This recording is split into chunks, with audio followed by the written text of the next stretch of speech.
NASA கடந்த June மாதம் விண்வெளி வீரர்களான சுனிதா வில்லியம்ஸ், புச் வில்மோரை விண்வெளிக்கு அனுப்பி உலகத்தையே திரும்பி பார்க்க வைத்தது நினைவிருக்கலாம்.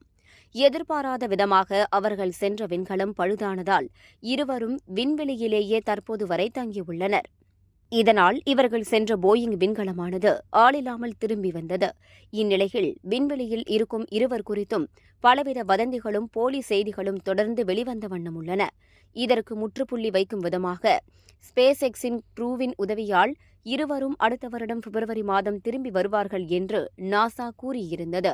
இது இப்படி இருக்க, ரஷ்யா நேற்று மாலை 4:23 மணிக்கு கஜகஸ்தானில் உள்ள பைகோனூர் காஸ்மோட்ரோமில் இருந்து சோயூஸ் விண்கலத்தை விண்வெளிக்கு அனுப்பியது. இதில் நாசா விண்வெளி வீரரான டான் பெட்டிட், ரோஸ்கோஸ்மோஸ் விண்வெளி வீரர்களான அலெக்சி ஓவ்சினின் மற்றும் இவான் வாக்னர் ஆகியோர் 6 மாத ஆராய்ச்சிக்காக விண்வெளி நிலையத்திற்கு சென்றுள்ளனர். அங்கு ஏற்கனவே 9 பேர் இருக்கும் நிலையில் இவர்களையும் சேர்த்து 12 பேராக விண்வெளி வீரர்களின் எண்ணிக்கை உயர்ந்துள்ளது. 2025 பிப்ரவரி மாதம் திரும்பி வரும் விண்கலத்தில் சுனிதா வில்லியம்ஸ் மற்றும் புச் வில்மோருடன் ரஷ்ய வீரர்களும் திரும்பி வரலாம் என்று எதிர்பார்க்கப்படுகிறது.